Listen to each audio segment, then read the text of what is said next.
Welcome to the Law Firm Growth Podcast, where we share the latest tips, tactics, and strategies for scaling your practice from the top experts in the world of growing law firms. Are you ready to take your practice to the next level? Let's get started.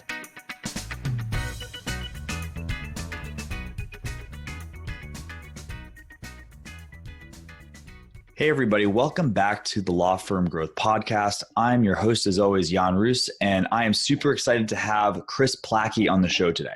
So we are in a pretty chaotic time. When this ends up going out, we're going to be towards the end of March of the first month of the pandemic. So Kris is an executive coach. She is a huge speaker on leadership and has some really awesome ideas. So thanks for being on the show, Kris. Thanks for having me. I'm so thrilled to be here.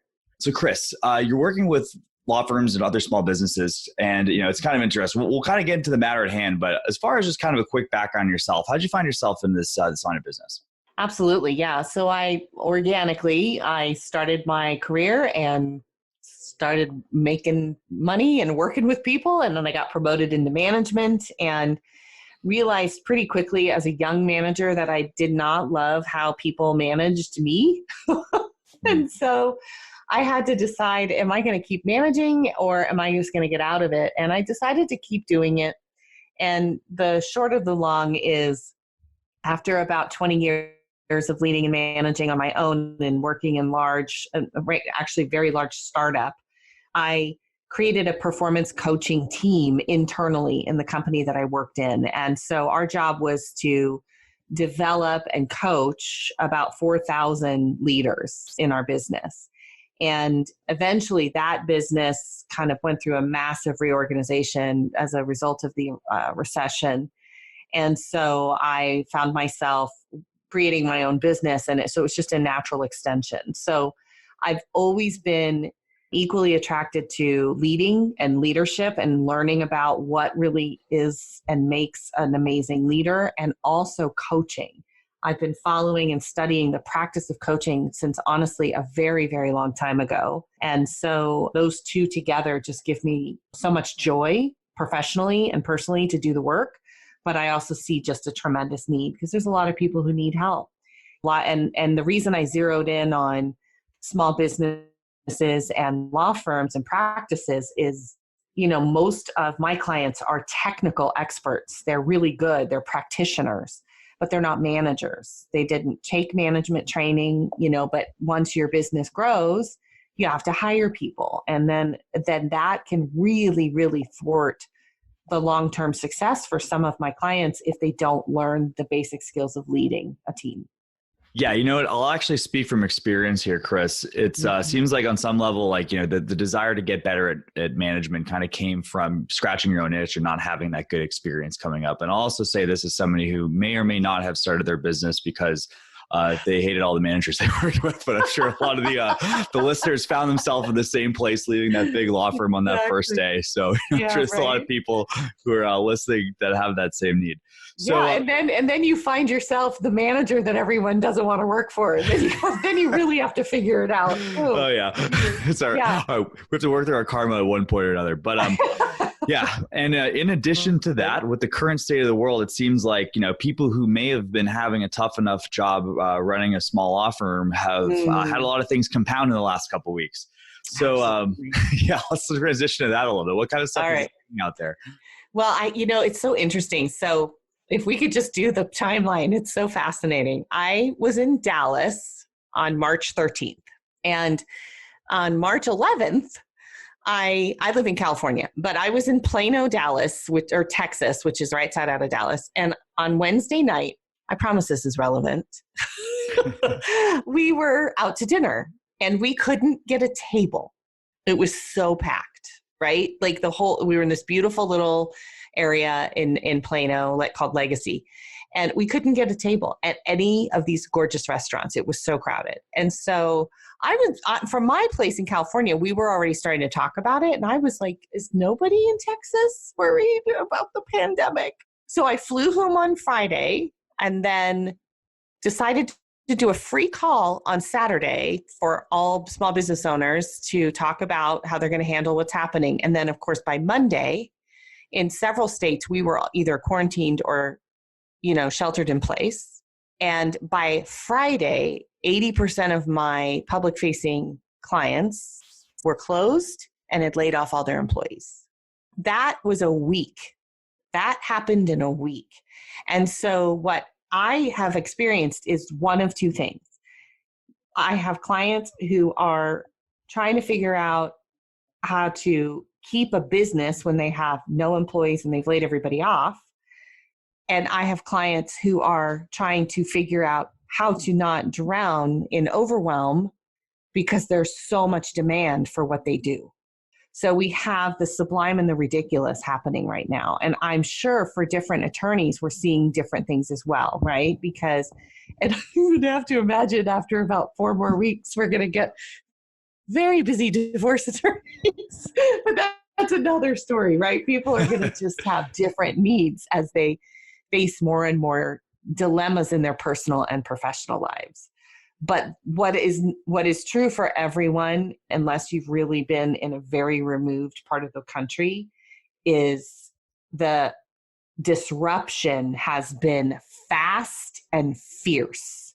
And what I am telling all of my clients right now is this is when you lead. Right now. This is it.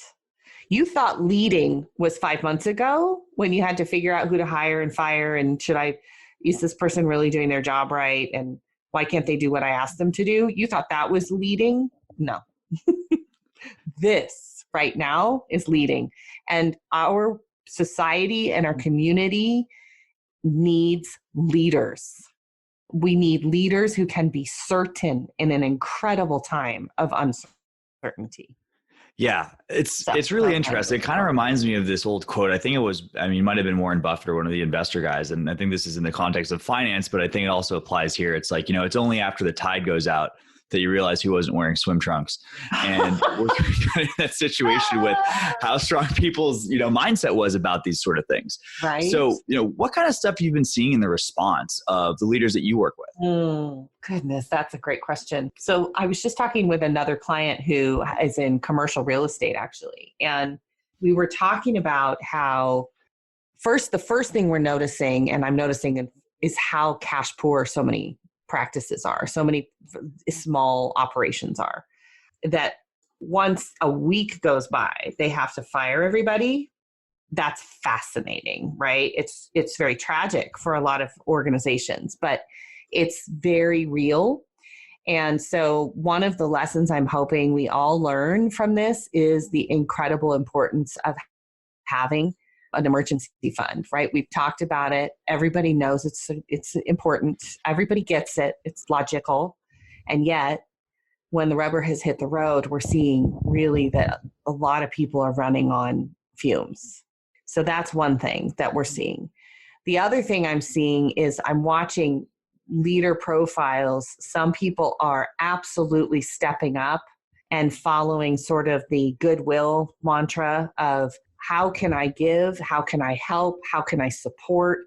How can I provide at a time, even if I don't have what I need, but I know I have something others need and I can give it, and I will do so, and I will be a voice of support in a moment when people need it, versus others who are looking to blame, who are looking to find someone to be angry with, who are looking for co-misery and people who will commiserate with them, and also people who are self-victimizing and just sort of almost like one-upping on how horrible their story is versus someone else's story. And so this is just human behavior. This is what this is. And that's why I just keep saying this is when we lead. Nothing is actually ever certain. We just think it is. Right. And so now what we're realizing is, actually, you could die and you could lose your business and you could not have clients. Like those are things that can happen. And you could get stuck in your house and not be able to find toilet paper or chicken. These are things that happen. So it's just all about who can demonstrate resiliency of spirit and character and focus. And that's what I've been watching also, not just in my clients, but even in the kind of community at large. Right. people. Yeah. It's interesting too, because I mean, we are sort of coming at this at kind of, because, the firms that we're working with, it's also been a very interesting response in the past week too, because it seems like there are those people who are absolutely stepping up. We've got, just not to be too specific, we've got a firm that was completely dependent on in-person seminars for supporting a pretty large practice. And they weren't saying, oh my God, the sky's falling, I'm gonna have to lay everyone off. They're figuring out ways to do it. At the same time, we've had firms that had a completely virtual practice already. They're like, well, geez, I just don't know how we're going to be able to get to, no one really has money right now. I don't know if we should be marketing. I'm like, what are you talking about? There are people who would kill me in your position right now. So, I mean, the question is, there's people I think that are going to have that natural leadership response. And I would hope that people have, if you've been in the dark or you recognize some of those, maybe those negative traits that are happening in yourself, it's probably not a choice. But how could you recommend that somebody who might be on the negative side of that spectrum maybe pull themselves up out of it a little bit? Such a great question. So I think I actually have some recommendations about this because I've been putting together some content for my clients around really the 4 things I think everybody needs to do. And one of them is I just call your focus. And your brain is your biggest instrument. Everybody knows that. How your brain goes, so does everything else. And so at a time when we are bombarded with obviously news, but also information and advice and you shoulds, right? This is what you should do. You have to manage your filters. You've got to think about what you give your brain and where you give your brain's attention. And so I've been telling my clients and really strongly recommending no more news. Unless get the hour bit that you need that tells you all of the major headlines for the day, but tune it out. So if you already know you're susceptible to worry and fretting or catastrophizing, do not give your brain extra junk food to chew on. And then I also think the other element is if you're struggling with it is who is in your circle. It's part of what I love about what I do. Everybody who comes and we're together and we're not commiserating, we're thinking and we're brainstorming and we're solving. And I think everyone needs that group, whatever that group is for you. And we have to protect that energy. We have to be thoughtful. If you aren't a natural sort of go-getty leader type, which is fine, you're not inclined to be first and take the risk, identify people in your world who you trust, who are modeling for you and giving you information that can be useful and constructive. So, I've also been advising others, including myself, I'm staying off most social media because, again, it's like you get the information and then the next thing you read makes you want to throw up, right? You can't control it. Right. And so if those are challenges, you just really be thoughtful about what you put in your mind. And then the second thing I would add to that as in terms of a big area to focus on is I believe law firm, practice, small or large, the leaders of that organization need to have a 90-day plan. When this all started, people were talking about, I just need to get through the next 2 weeks. This is not a 2-week commitment. I'm encouraging people to think 90 days. So, and you've got to run all of it, right? And I don't know if you guys have talked about this, but we got to run expenses and essential and non-essential. We need to look at current revenue, forecasted revenue. We need to run a model if we don't generate any revenue. We need to look at current cash on hand and cash we can access quickly. And that has to be in black and white, written down so that you get the boogeyman out of your head and you see the facts and you work with facts and not your fears. You got to get out of emotional brain and into your executive function of your mind. Yeah, that's fantastic. And that's the thing too, because I think you just mentioned a couple things that both are kind of, it's almost harder to escape the kind of intangible stuff, right? It's just people get into this doomerish sort of mentality, and whether it's the news or whether it's on some level, it's kind of something scary to face. It's people are probably avoiding taking a hard look at their financials because they're afraid of what they might find. But at the same time, it's you're never going to banish that unless you get it taken care of, right? Yes. And all I would say about the plan, this is why I like to do that with my clients, because yes, your thoughts are going to come, but that's all they are. Facts, numbers are neutral, even if it's 0. Yeah, absolutely. Right? It's neutral. What we have to work on is that thinking of yours that is going to make you do weird stuff if you're not managing your thinking, right? Right. I can look at a goose egg and think, okay, that's a goose egg. I don't like the goose egg, but I'm going to do something about it versus that's a 0 on my books. Oh my gosh, I need to, and you take quick, hurried, not well thought out action. Yeah. Also.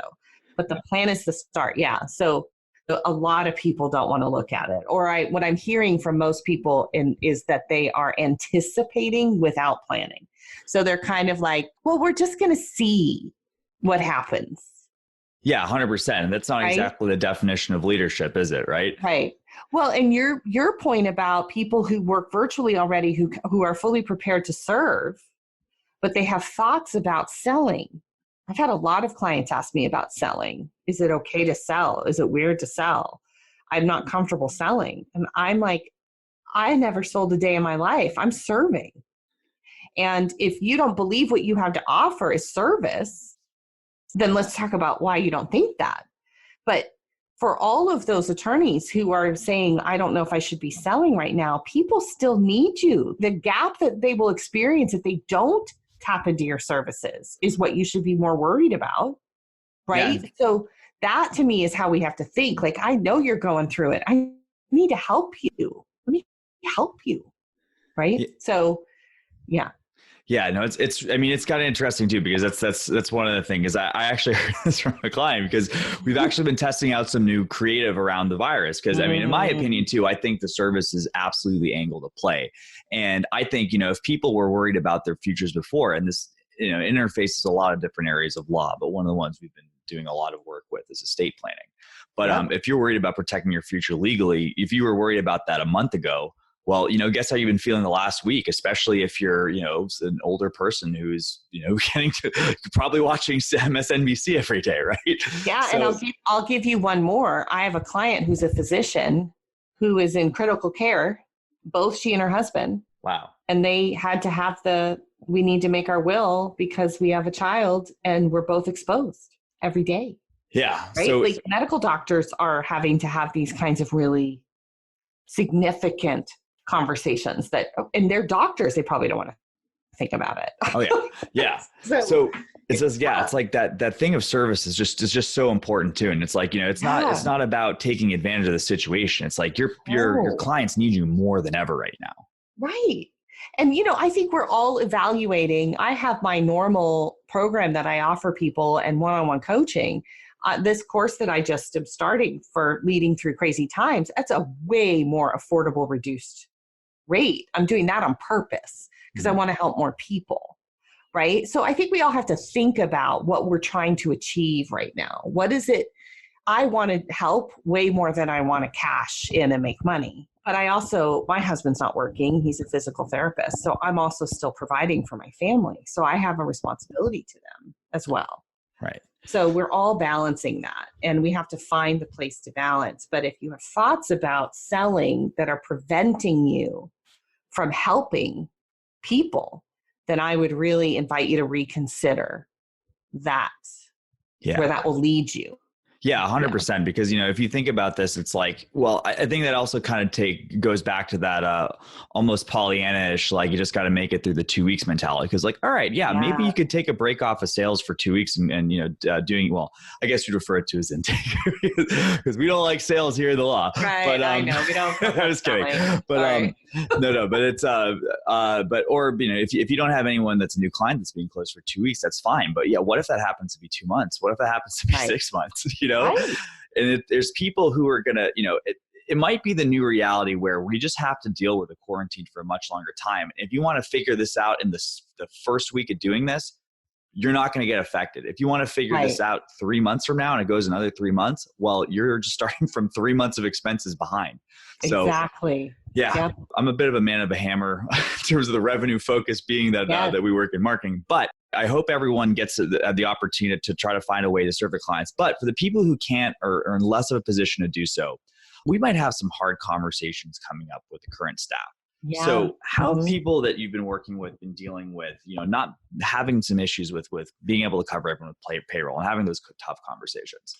It's legit. Like, this is for reals. I just did a module on laying people off with love Yeah. because, everybody, there's a lot of layoffs happening. I'm sure if you're watching any of the news, you all have been seeing that. And I know a lot of firm owners and practice owners and small business owners in general are hoping to hire them back.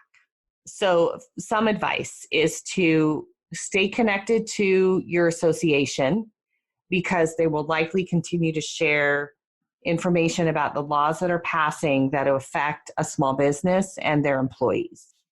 There have been a few already. One of them has not necessarily been great for small businesses. I think it's called the CARE Act, but don't quote me on that. I use the Society for Human Resource Management as I go to, but I know the U.S. Chamber website has resource information, as does the Small Business Administration website. But there are a lot of provisions getting put in place for employees, but some are not great for small businesses, which is why a lot of employers are making the choice to lay people off, because of the leave requirements that are now going to be expected of employers if employees get sick, or someone they love gets sick, or they have a child at home because school is closed. What I will tell you I'm finding, at least right now, is a lot of employees are very receptive and understanding, which it doesn't really matter, but it does when you're a small practice, a small firm, and you have to let people go because everybody, it's very familial. It's a much different dynamic than a big corporate environment. And people get it. They understand it. So, but I do think when we let people go, if we have to have those difficult conversations, I have some tips I always like to keep in mind is do it as quickly as you can. Be informed of what is available to advise your employees. So if you can just check in with your state, make sure you know what the unemployment expectations are for them so they can kind of have a sense of what's going to happen. Remember that you're eliminating a position, not the person. So when we tell people we're going to do a layoff, we tell people we've had to eliminate your role or your position, not that we're firing you or letting you go. It's semantics. And I know as attorneys, you do appreciate that those matter. Yeah. And then there's also the, expediency by which you do this. These shouldn't be long conversations. Being prepared. I'm sure you have some employment attorneys who are listening to this. So they'll educate me and you if I've done this wrong. Yeah. But I did used to work in outplacement services years ago where we would work with employers who were doing massive layoffs. And these were the sort of key tenets to always remember.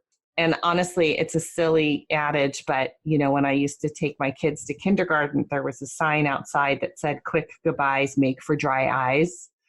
And there's something to be said for that, even for adults, that sometimes as the employer, especially again, if you have a small firm and you're very close to people, you feel like you really want to talk to them and like make this very personal, but it actually can be way more difficult for the employee when you do that. So be thoughtful of them in this process and not what you want, but really what makes this best for them. Yeah. That is some great advice. And to kind of transition things onto a little bit of a higher note, if we're going to be sticking to our guns, right? We're sticking to our guns. We're going to see it through this, but we got some people who might be Debbie Downers on the team. How would you advise people to kind of rally the troops and raise the spirits in a time like this? All right. So one of my things I like to do when we have teams that go through massive disruption, I use a model. If you guys are interested, you can always just Google it. It's called the J-curve of change management. J-curve is beautiful because it's a nice, simple graphic, right? So you can just imagine a J. And where we are right now, if you imagine the J, like there's the beginning of the J and then the end of the J is much higher, right? Physically, it's just like a big swoop, right? Right. So we started kind of at that tip of the J, and then we're slowly going down this slope, which is what's happening to all of us. And then we all get to this place that we call the bottom of the J, which is total denial, doubt, awful, I hate this, get me out. I did this with my girlfriend the other day. I'm like, I'm done. So we could quit now. Everything could be done. Can we just go back to normal, please? I'm ready. I finished. And we call that being at the bottom of the J. Now, you as a leader understanding that is essential because everybody goes through it gets to that bottom of the J at a different pace. And most of the time, leaders do it faster because you have to. You don't have a choice.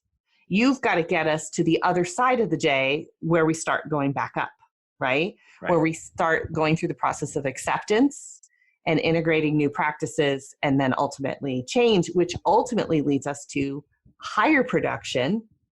Again, thinking about how the top of the J is much higher than that little beginning part, right? Mm-hmm. So the bottom of the J people, I always like to advise my leaders, first, let's just be compassionate and understand and give them space with you, not with the team, to have a tantrum, because that's what it is, right? People's behavior when they're scared is weird. That's all I got. I got nothing more scientific than that. It's just weird. Yeah. And so let's just let them be weird, but let's give them some parameters for weird. I get it if you're freaked out. I get it if you're worried. I get it if you're angry. You come over here and we'll work it out together, but it isn't serving your colleagues to do that with them. But then we also have to set some stipulations even with those people to say, I understand this is really disruptive for you. I'm going to give you another week or so to kind of process it because I can appreciate it's taking you a while and I respect that. But when you come to work next Monday, we got to go. It's time. Can you agree to that? And if they can say yes to that, awesome. Now we have a new agreement. And if they mean it, you don't have to deal with it again. If they don't keep doing it, honestly, to me, it's a performance issue. Because we can't have that on the team when we're all trying to rally and go forward. It's too toxic. It's too, so right now especially, because it's such a loaded, shocking, enticing thing for people to indulge. Right. Yeah. So I like to use the J for my own understanding. I think it's great to teach people. And then I also like to encourage leaders to sort of wrap a bubble around these people for whatever amount of time you think is reasonable. And then I think you need to tell them when they need to kind of plan to show up as emotional adults and handle things. Awesome. Well, yeah, that's another super good tip. And it's very actionable as well. Like, I'm trying to kind of imagine myself having those conversations. It's a little scary, but I think, with the right stuff in place, I think it's absolutely doable. But this has been fascinating, Kris. And, from people that we're probably at the bottom of this curve ourselves, as you mentioned, hopefully things are going to be to the point where they're coming up soon. But so what's the best place if anyone wants to reach out for some help? What's the best way to get in touch with you? Yeah, so you can find me at krisplaszky.com. My last name, my first name is with a K, K-R-I-S, and then that's Plachy, Plachy.com. That's my website. It gives you an overview of what I do. And when you're on my website, you can actually schedule a consultation. I meet with any potential new clients individually. We talk about you and your business and what your challenges are.